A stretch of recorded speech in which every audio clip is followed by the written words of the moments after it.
민수기 21장 10절에서 20절까지의 말씀입니다. 이스라엘 자손이 그곳을 떠나 오봇에 진을 쳤고 오봇을 떠나 모압 앞쪽 해돋는 쪽 광야 이에야바림에 진을 쳤고 거기를 떠나 세렛 골짜기에 진을 쳤고 거기를 떠나 아모리인의 영토에서 흘러나와서 광야에 이른 아르논 강 건너편에 진을 쳤으니 아르논은 모압과 아모리 사이에서 모압의 경계가 된 곳이라. 이러므로 여호와의 전쟁기에 이르을 때 수바의 와합과 아르논 골짜기와 모든 골짜기의 비탈은 아르고를 향하여 기울어지고 모압의 경계에 닿았도다 하였더라. 거기서 부엘이 이르니 부엘은 여호와께서 모세에게 명령하시기를 백성을 모으라 내가 그들에게 물을 주리라 하시던 우물이라. 그때 이스라엘이 노래하여 이르되 우물보다 솟아나라 너희는 그것을 노래하라. 이 우물은 지휘관들이 팠고 백성의 귀인들이 규와 지팡이로 판 것이로다 하였더라. 그들은 광야에서 마따나에 이르렀고 마따나에서 나할리엘에 이르렀고 나할리엘에서 바못에 이르렀고 바못에서 모압 툴에 있는 골짜기에 이르러 광야가 내려다보이는 비스가산 꼭대기에 이르렀더라. 아멘. 오늘 본문은 이스라엘 백성이 호르산에서 출발해 아르논강 건너편에 이르기까지의 이동 경로가 소개되고 있습니다. 그런데 어찌 본문의 불뱀 사건을 통해 순종의 중요성을 깨달아서인지 이스라엘은 이제 가나안 땅을 향해 전진하는 이 여정에서 두드러진 특징이 있다면 전에는 길로 인해 원망하고 불평했으나 이제는 먼 길로 돌아서 가나안 땅을 향해 가고 있음에도 원망이나 불평을 하지 않는다는 것입니다. 오늘 본문에는 떠나다라는 단어와 진을 치다라는 단어가 반복해서 나타나는데 반복되는 이 단어들을 통해 한층 성숙해져서 하나님께 순종하는 이스라엘의 모습을 볼 수 있습니다. 과거의 실패와 아픔을 극복하고 더욱 성숙한 믿음으로 순종하는 이스라엘 백성의 모습을 볼 수 있습니다. 10절에서 13절입니다. 이스라엘 자손이 그곳을 떠나 오봇에 진을 쳤고 오봇을 떠나 모압 앞쪽 해돋는 쪽 광야 이에야 바림에 진을 쳤고 거기를 떠나 세렛 골짜기에 진을 쳤고 거기를 떠나 아모리인의 영토에서 흘러나와서 광야에 이른 아르논강 건너편에 진을 쳤으니 아르논은 모압과 아모리 사이에서 모압의 경계가 된 곳이라. 아랏과의 전쟁에서 크게 승리한 후 쓰라린 불뱀 사건을 경험한 이스라엘은 에돔을 우회하는 길을 따라 북상해 오봇에 진을 쳤습니다. 그런 다음 그곳을 떠나 이에야 바림에 진을 쳤는데 이곳은 모압 앞쪽 해돋는 쪽 광야로 소개되고 있습니다. 그런데 사사기 11장에 따르면 모압은 이스라엘이 그들의 영토 안으로 들어오는 것을 막았습니다. 사사기 11장 16절에서 18절까지 말씀을 제가 읽겠습니다. 이스라엘이 애굽에서 올라올 때에 광야로 행하여 홍해에 이르고 가데스에 이르러서는 이스라엘이 사자들을 에돔 왕에게 보내어 이르기를 청하건대 나를 네 땅 가운데로 지나게 하라 하였으나 에돔 왕이 이를 듣지 아니하였고 또 그와 같이 사람을 모압 왕에게도 보냈으나 그도 허락하지 아니하므로 이스라엘이 가데스에 머물렀더니 그 후에 광야를 지나 에돔 땅과 모압 땅을 돌아서 모압 땅의 해 뜨는 쪽으로 들어가 아르논 저쪽에 진쳤고 아르논은 모압의 경계이므로 모압 지역 안에는 들어가지 아니하였으며 이처럼 모압은 이스라엘이 그들의 영토 안으로 들어오는 것을 허락하지 않았고 이에 이스라엘은 모압 지역 안으로 들어가지 않았습니다. 따라서 이스라엘이 진을 친 이에 아바림은 모압 앞쪽 즉 모압을 바라보는 광야입니다. 해에 돋는 쪽이라 표현하니 동쪽일 것입니다. 정확한 위치는 알 수 없지만 모압의 남동쪽 모압과 에돔 사이의 지역일 것으로 여겨집니다.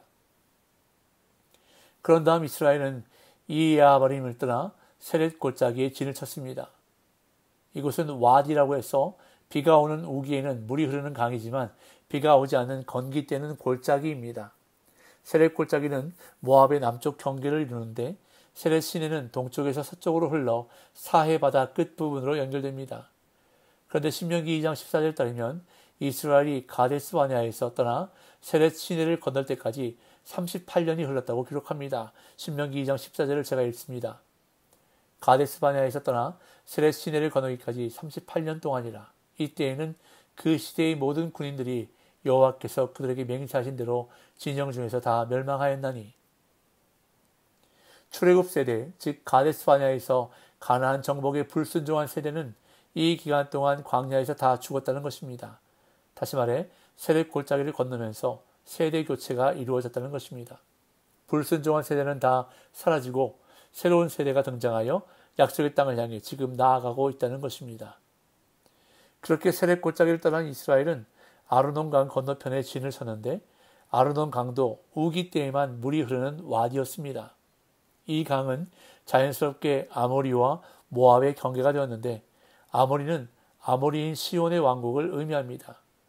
뒤에 25절 26절에 따르면 이전에 이 지역은 모압의 영토였는데 시온 왕이 모압에게서 이 땅을 빼앗았다고 기록하고 있습니다.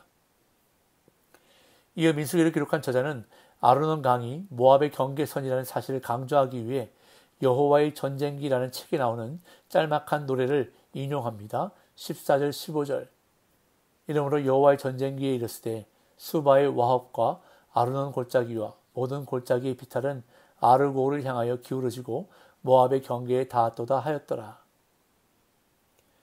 구약에서 오직 이곳에만 언급된 여호와의 전쟁기가 어떤 책을 가리키는 것인지는 분명하지 않습니다.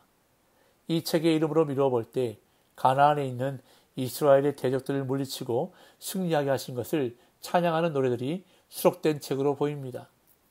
오늘 본문에서는 여기에 소개된 노래가 이스라엘이 모압의 경계 지점까지 도착했다는 사실을 보여주는 노래인 동시에 용사이신 여호와 하나님을 찬양하는 노래로 이해하면 되는 것 같습니다. 이에 이스라엘은 다시 아르논에서 부엘로 이동했습니다. 16절 거기서 부엘이 이르니 부엘은 여호와께서 모세에게 명령하시기를 백성을 모으라 내가 그들에게 물을 주리라 하시던 우물이라. 이스라엘은 아르논강 건너편을 지나 계속 북진하다가 부엘이라는 곳에 이르렀는데 그곳은 하나님이 물을 주시겠다고 약속하신 우물이 있는 곳이었습니다.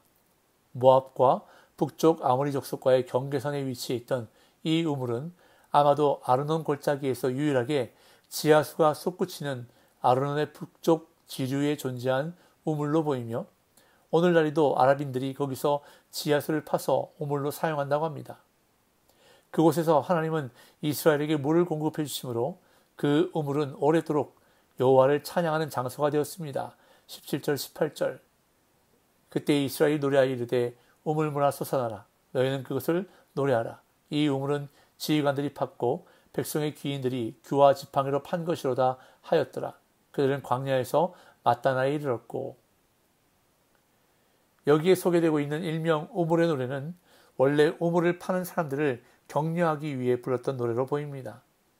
그러나 현재의 맥락에서 이 노래는 이스라엘이 척박한 광야 생활을 마치고 비옥한 땅에 들어선 것을 기뻐하며 축하하는 역할을 하고 있습니다. 부엘의 우물물은 하나님이 이스라엘에게 주신 선물로 앞서 16절에서 묘사되었기에 이 노래는 하나님이 물을 선물로 주신 것에 대해 이스라엘이 감사로 반응하며 찬양한 노래입니다. 이 노래에서 묘사하고 있는 땅에서 솟아나는 우물물은 이제 이스라엘이 광야 방랑에서 벗어나 비옥한 땅에 들어섰음을 보여주는 표지라 할 수 있습니다. 이제 이스라엘의 여정은 공식적으로 광야를 벗어나 매우 신속하게 모압 골짜기까지 이어지며 마침내 비스가산 꼭대기에서 그들이 지나온 황량한 광야를 내려다보게 됩니다. 19절 20절 마따나에서 나할리엘에 이르렀고 나할리엘에서 바못에 이르렀고 바못에서 모압 둘에 있는 골짜기에 이르러 광야가 내려다보이는 비스가산 꼭대기에 이르렀더라. 이스라엘은 잠시 부엘에 머문 후 다시 길을 떠나 마따나에 이르렀고 나할리엘과 바못을 거쳐 광야가 내려다보이는 비스가산 꼭대기에 이르렀습니다. 신명기 34장 1절에 따르면 이곳은 하나님이 모세에게 약속의 땅을 보여주신 장소이기도 합니다. 모세는 비록 약속의 땅을 밟을 수는 없었지만 그 땅을 멀리서 본 후에 진정한 약속의 땅인 하나님의 나라에 들어갔습니다. 호르산을 출발해 비스가산에 이르는 여정을 기록한 오늘 본문은 이스라엘이 광야에서 경험한 하나님의 인도와 보호 그리고 은혜로운 공급을 압축해서 보여주고 있습니다. 메마른 광야에서도 하나님은 생명의 물을 이스라엘에게 공급해 주셨고 이에 그들은 하나님의 그 사랑과 은혜를 노래로 찬양했습니다. 이처럼 이스라엘의 광야 여정을 인도하시고 보호하시고 공급하신 하나님은 오늘 저와 여러분들의 인생의 여정에도 인도하시고 보호하시고 공급해 주시는 하나님이 되십니다. 그렇게 오늘도 우리가 해야 할 일은 바로 하나님을 신뢰하고 찬양하며 끝까지 따르는 일입니다. 때로는 지름길이 아닌 우회하는 길로 인도하실지라도 하나님의 인도하심에 순종하여 말씀 따라 한 걸음씩 전진하며 나아가는 복된 날 되시기를 예수님의 이름으로 축복합니다.